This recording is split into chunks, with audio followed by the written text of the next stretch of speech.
말씀을 전하기 전에 우리가 한 가지 이야기를 나눌 것이 있는데요. 제가 지난주 설교를 하면서 우리 장로님과 자녀 이야기를 했는데요. 그 내용에 조금 오해가 있어서 조금 바로잡고 가면 좋을 것 같습니다. 저는 이제 장로님께서 장로님의 질문과 자녀의 대답이 어떠했는지를 물었는데요. 장로님께서는 계속 본인의 이야기를 하셨다고 해요.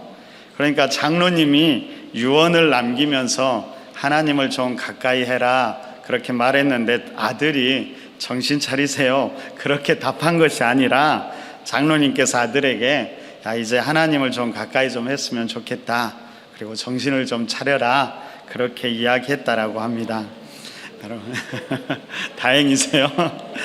그러자 여러분 아버지가 평소에는 다르게 정말 진지하게 이야기하니까요, 아들도 그 이야기를 진중하게 받아들이면서 다시 한번 진지하게 생각해 보겠다라고 답했다라고 합니다.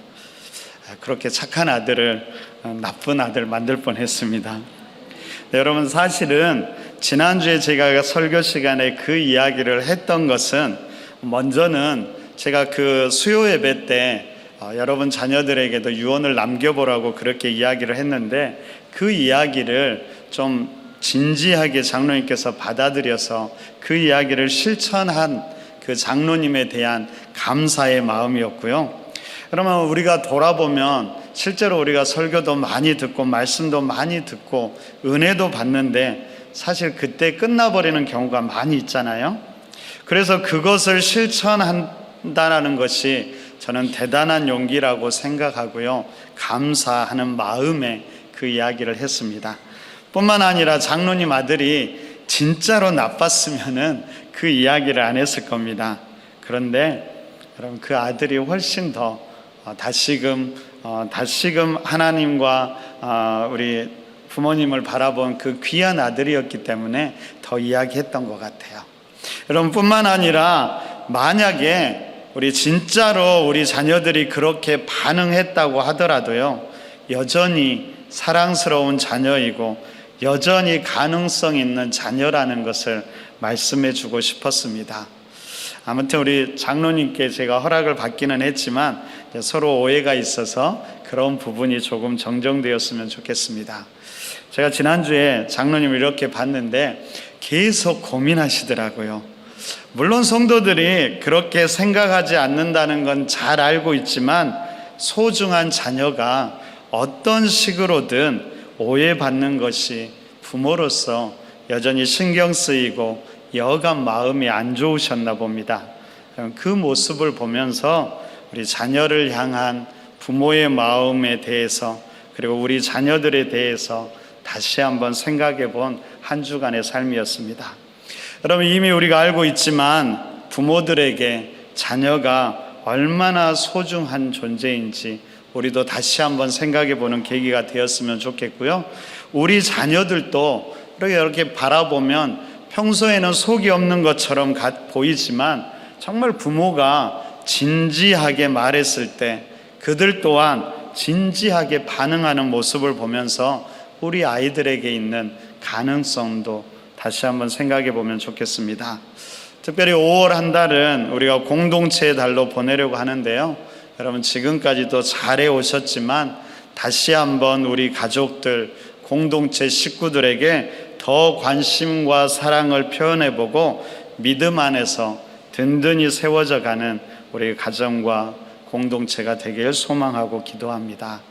우리 서로를 위해서 부모로서 자녀로서 수고하고 있다고 서로 우리 격려 박수 한번 해줬으면 좋겠습니다. 서로가 서로에게 그렇게 늘 격려해 주면 좋겠고요. 우리 잠시 기도하고 말씀을 나누었으면 좋겠습니다.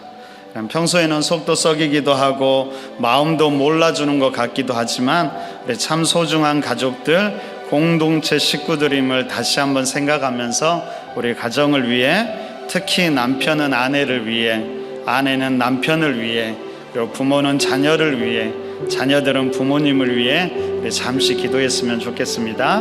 그럼 내가 속해 있는 공동체를 위해서도 우리 함께 기도하도록 하겠습니다. 함께 기도하겠습니다. 하나님 참 감사합니다. 은혜 가운데 우리를 한 가족 삼아주시고 공동체로 삼아주시니 감사합니다. 특별히 하나님 가족의 소중함을 더 생각하는 올 한 달이 될 수 있도록 하나님 인도하여 주옵소서. 우리 남편들은 아내를 더 사랑하게 해주시고 아내들은 남편을 더 섬기게 해주시고 또한 부모는 자녀들을 위해서 끊임없이 기도하고 사랑하게 해주시고 우리 자녀들도 부모님을 위해서 늘 기도하는 우리 성도들의 가정이 되게 하여 주옵소서. 우리가 속해 있는 공동체도 더 사랑하고 섬기며 나아갈 수 있도록 성령 하나님 함께하여 주시고 인도하여 주옵소서. 주님을 의지합니다. 찬양합니다.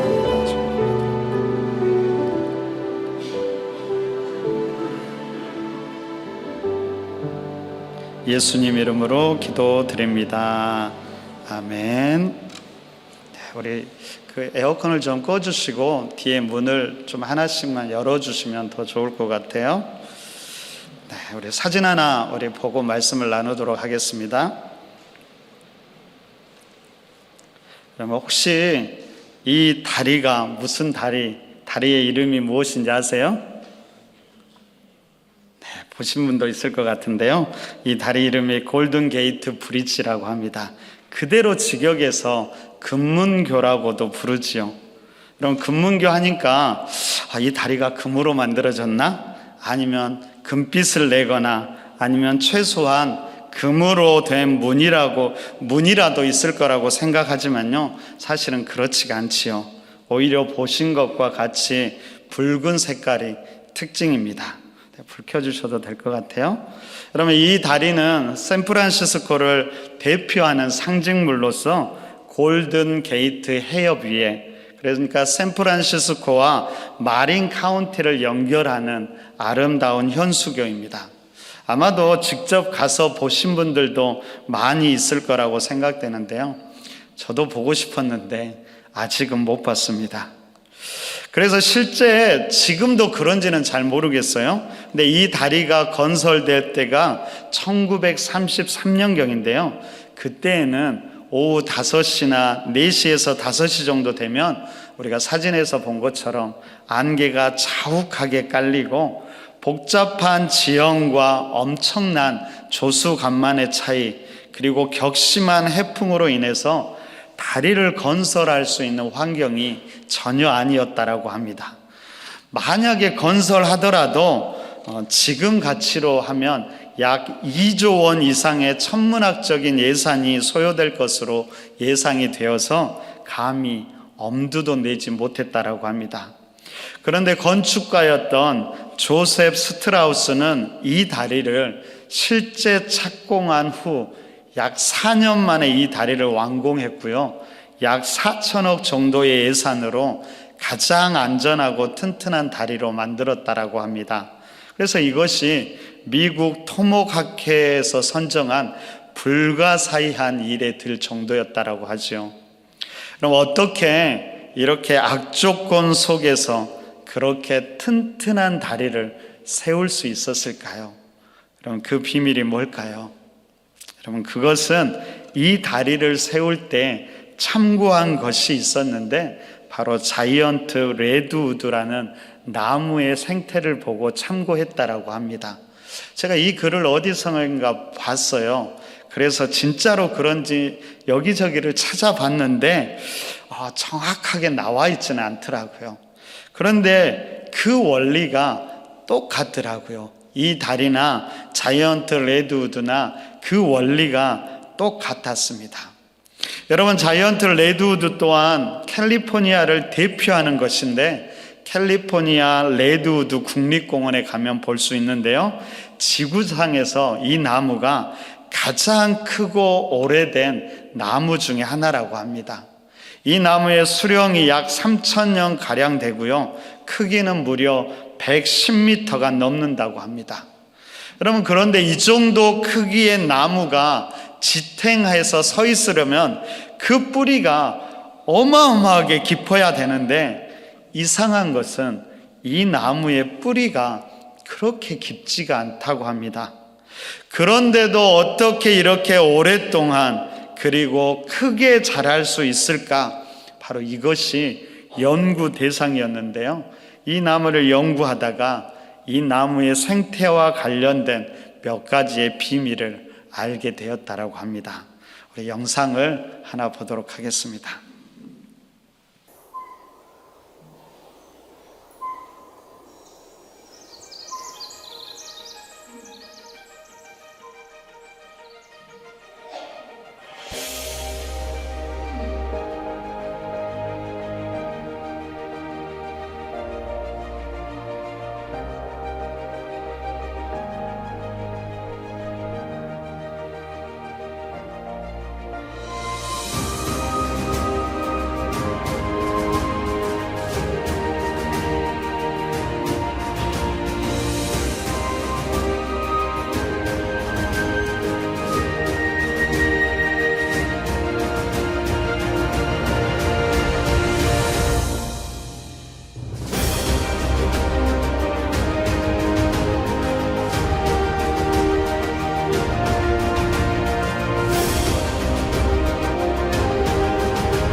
그 비밀에 대해서 아셨습니까?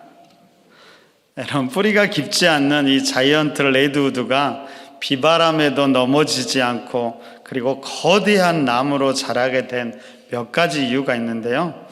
가장 먼저는 사실은 영상에는 나오지 않는데요.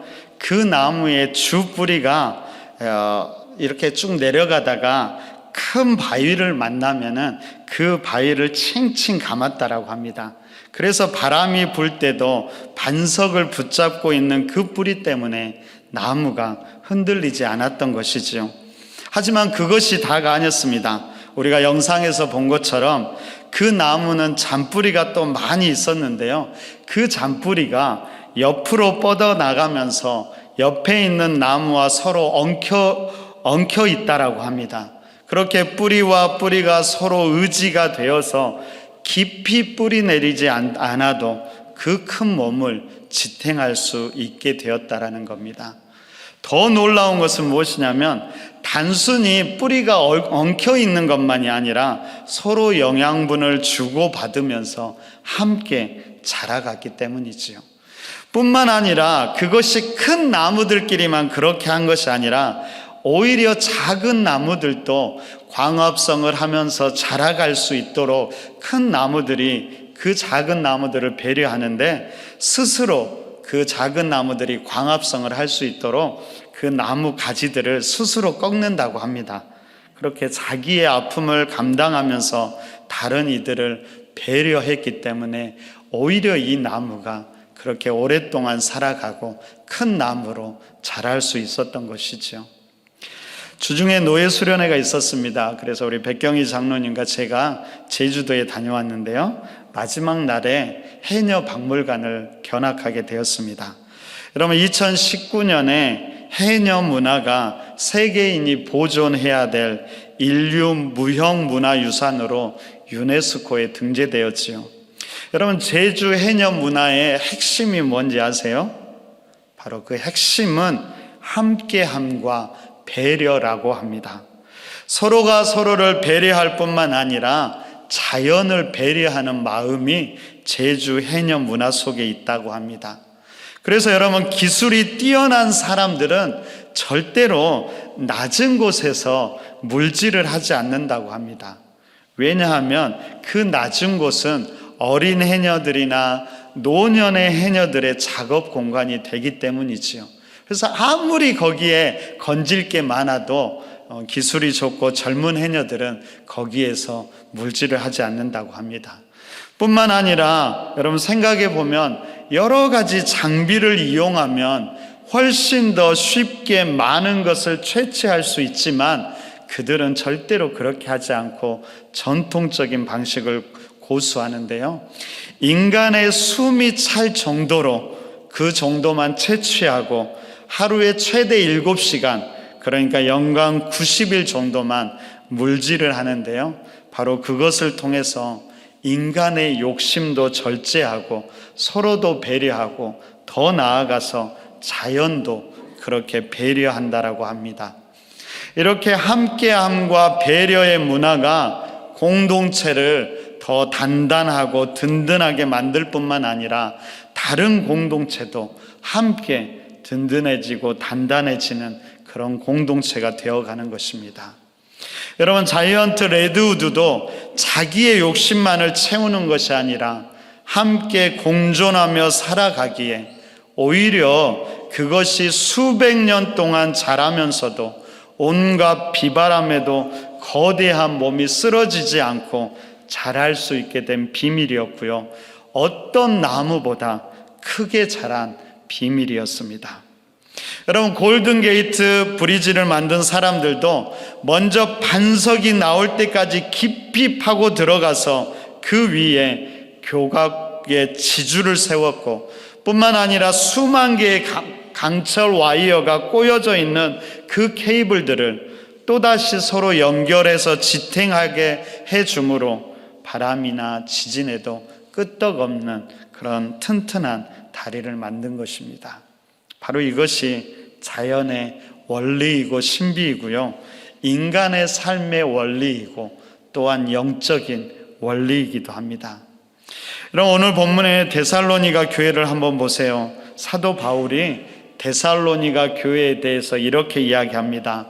우리 3절과 4절을 우리 한 목소리로 읽어보겠습니다. 함께 읽습니다. 자, 시작. 형제들아, 우리가 너희를 위하여 항상 하나님께 감사할지니 이것이 당연함은 너희의 믿음이 더욱 자라고 너희가 다 각기 서로 사랑함이 풍성함이니, 그러므로 너희가 견디고 있는 모든 박해와 환난 중에서 너희 인내와 믿음으로 말미암아 하나님의 여러 교회에서 우리가 친히 자랑하노라. 여러분, 데살로니가 교회는 사도 바울에게 늘 감사가 되고 자랑이 되는 교회였습니다. 그런데 당시 데살로니가 교회는 바울이 세운 지 1년 정도밖에 되지 않은 어린 교회였습니다.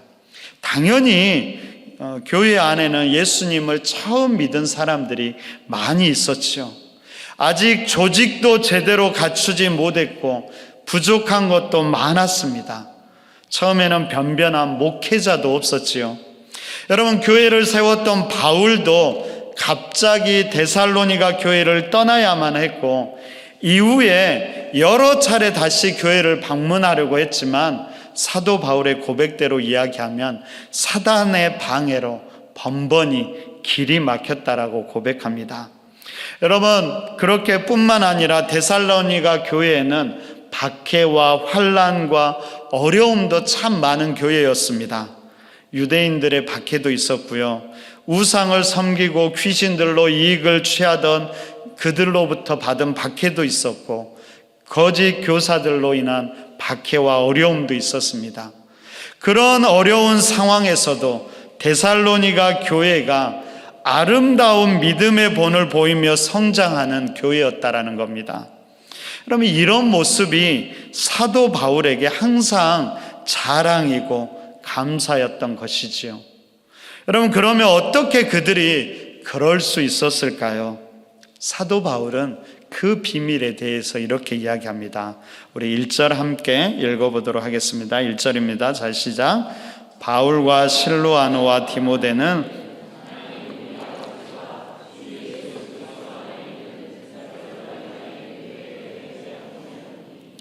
여러분, 데살로니가 교회와 교인들의 분명한 정체성이 있었는데요, 그것은 바로 주 예수 그리스도 안에서 그들이 확고한 정체성을 가지고 있었다라는 겁니다. 여러분, 주 예수 그리스도 안에, 그 예수가 주님이라는 고백이지요. 예수가 구원자 그리스도 되시며 그분을 주인으로 삼는다는 신앙 고백의 표현입니다. 여러분, 당시 헬라인들과 로마인들은요, 로마 황제를 주라고 칭하면서 그를 숭배하였고 그의 명령에 따르며 순종했습니다. 그리고 그들은 세속적인 가치관 속에서 세상의 영화와 즐거움을 추구하며 살아갔습니다. 하지만 그런 시대 속에서 데살로니가 교인들은 당시 시대를 지배하고 있던 황제나 세상의 가치관이 아니라 오직 주님을 주인으로 고백하면서 오직 주님만을 순종하며 섬겼던 것입니다. 바로 이것이 데살로니가 교인들이 붙잡고 있던 굳건한 반석이었습니다. 여러분, 뿐만 아니라 사도 바울은 데살로니가 교회에 대해서 말하면서 이들이 철저히 함께하는 공동체였음을 말합니다. 그래서 사도 바울 자신도 이 서신을 시작할 때 자기와 함께 하던 사람들을 함께 소개하지요. 바울 혼자만이 아니라 실루아노와 디모데와 함께 한 마음으로 한 마음을 품고 있는 데살로니가 교회에 편지한다고 말하고 있었던 것입니다. 여러분, 뿐만 아니라 우리 모두가 함께 섬기는 하나님, 그 하나님도 한 분이 아니라고 이야기합니다. 바로 아버지와 아들이 함께 존재하는 분, 그분 안에 있는 데살로니가 교회라고 말하면서요, 바울은 계속해서 우리를 강조하고 있는 것입니다. 여러분, 3절과 4절을 다시 한번 보세요. 이렇게 이야기하죠. 형제들아, 우리가 너희를 위하여 항상 하나님께 감사할지니 이것이 당연함은 너희의 믿음이 더욱 자라고 너희가 다 각기 서로 사랑함이 풍성함이니, 그러므로 너희가 견디고 있는 모든 박해와 환난 중에 너희 인내와 믿음으로 말미암아 하나님의 여러 교회에서 우리가 친히 자랑하노라. 여러분, 바울은 데살로니가 교회의 가장 큰 특징이 믿음이 계속 자라가고 서로를 향한 사랑이 풍성하다라고 말하면서 바로 이것이 모든 박해와 환난 중에서도 인내와 믿음으로 견디게 하는 것이라고 이야기하고 있습니다. 바로 데살로니가 교회의 가장 큰 신앙의 특징이 이것이라고 말하고 있는 것이지요. 여러분, 우리가 신앙생활을 한다, 신앙으로 살아간다, 그것은 무엇을 말하는 걸까요? 여러분, 가장 단순하게 이야기하면 우리가 삼위일체 하나님을 구주로 믿고 섬기는 것, 그리고 그 안에서 우리가 함께하며 사랑을 나누는 것, 그것을 바로 우리의 신앙이라고 이야기하고 우리의 믿음 생활이라고 이야기하는 것입니다. 여러분, 핵심은 무엇일까요? 함께하는 것이지요. 하나님과 함께하는 것이고 이웃과 함께하는 것입니다. 여러분, 함께하는 것이 꼭 좋아서 우리에게 이익이 되어서 그렇게 해야 한다는 것이 아닙니다. 여러분, 때로는 오히려 함께하는 것이 훨씬 더 힘들기도 하고요, 귀찮을 때도 많이 있지요. 혼자 하는 것이 훨씬 더 편할 때도 많이 있습니다. 그럼에도 불구하고 함께하는 것이, 그것이 하나님의 뜻이고 교회와 신앙의 본질이기 때문입니다. 여러분, 그러므로 우리는 신앙생활을 하면서 끊임없이 우리 자신에게 무엇을 물어야 하냐면 두 가지를 물어야 하는데요. 첫째는 우리가 우리의 믿음의 뿌리가 삼위일체 하나님을 견고히 붙잡고 있는가를 물어야 하고요, 또 우리는 공동체 안에서 다른 이들과 함께하고 있는가를 물어야 합니다. 바로 이 두 가지가 분명할 때 우리의 신앙이 건강하다라고 말할 수 있는 것입니다. 우리들은 어떨까요? 가장 이 기본적인 두 질문에 우리는 어떤 대답을 할 수 있을까요? 그래서 제가 여러분들에게 물어보려고 합니다. 한번 여러분 대답해 보십시오. 여러분들은 믿음의 뿌리가 삼위일체 되신 하나님을 견고하게 붙잡고 계십니까? 너무 소리가 적어요. 자신이 없으세요? 제가 다시 한번 물어보겠습니다. 여러분의 믿음의 뿌리가 삼위일체 되신 하나님을 견고하게 붙잡고 계십니까? 여러분들은 공동체 안에서 다른 이들과 함께하고 계십니까? 여전히 목소리가 자신이 없지만 끊임없이 이 두 가지 질문을 하면서 이 두 가지를 놓치지 말아야 됩니다. 여러분, 길가의 교회가 5월을 공동체의 달로 보내려고 합니다. 그러면 함께함을 통해 든든 단단한 공동체, 우리 길가의 교회 공동체가 되기를 바랍니다. 그러기 위해서 꼭 필요한 것이 무엇일까요? 그것은 오늘 데살로니가 교회처럼 우리 또한 믿음의 사람으로서 삼위일체 하나님을 확고하게 붙잡고 서로가 서로를 향한 사랑의 마음이 풍성할 때 바로 데살로니가 교회처럼 우리 길가의 교회도 바로 든든 단단한 그런 교회가 될 수 있을 것입니다. 그럼 크게 보면 우리 장년교회와 청년교회 그리고 교회 학교가 자기 주장만 하지 말고 기꺼이 서로를 섬기며 사랑할 수 있기를 바랍니다. 더 좁게는 나와 너가 그리고 목회자와 성도와 리더자와 평신도가 함께 사랑하고 섬김을 통해서 우리 든든 단단한 길가의 교회를 세워가기를 부탁드립니다.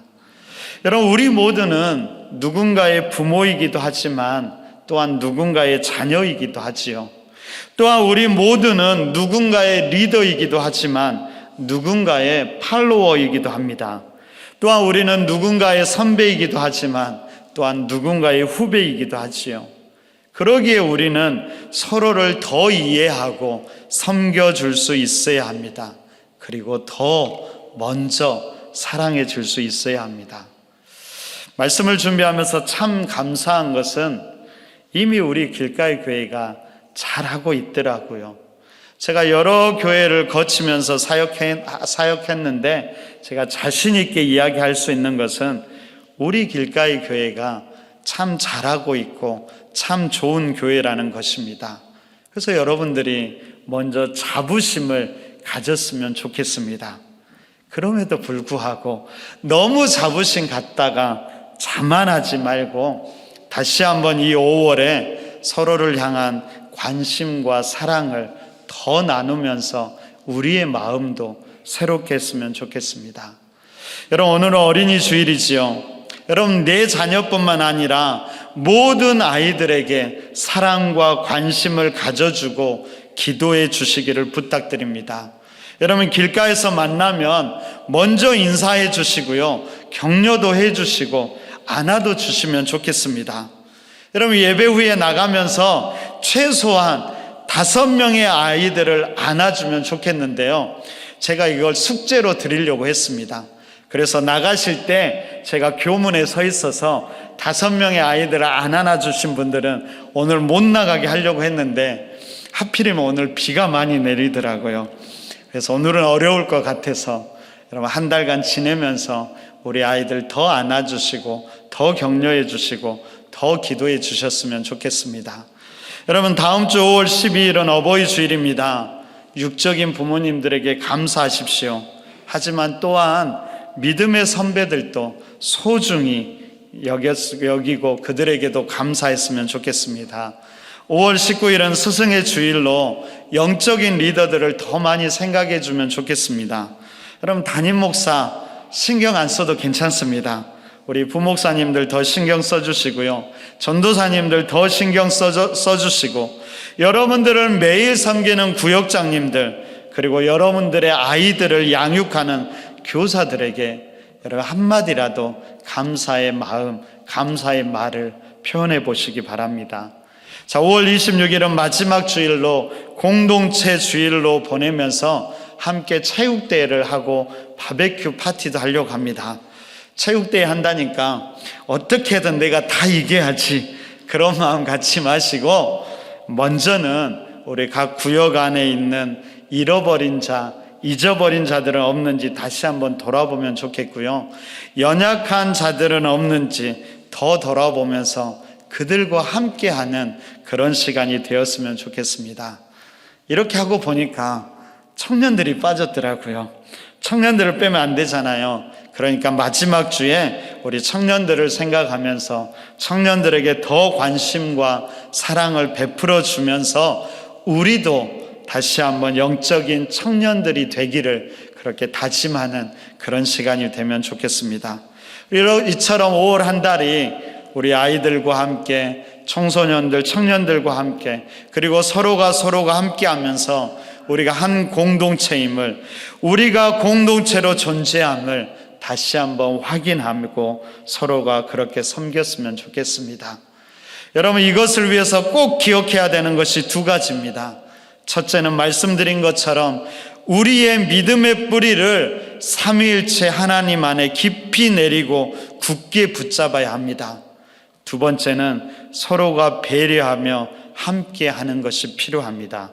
이것이 우리를 더욱 든든 단단한 신앙인과 공동체가 되게 할 것입니다.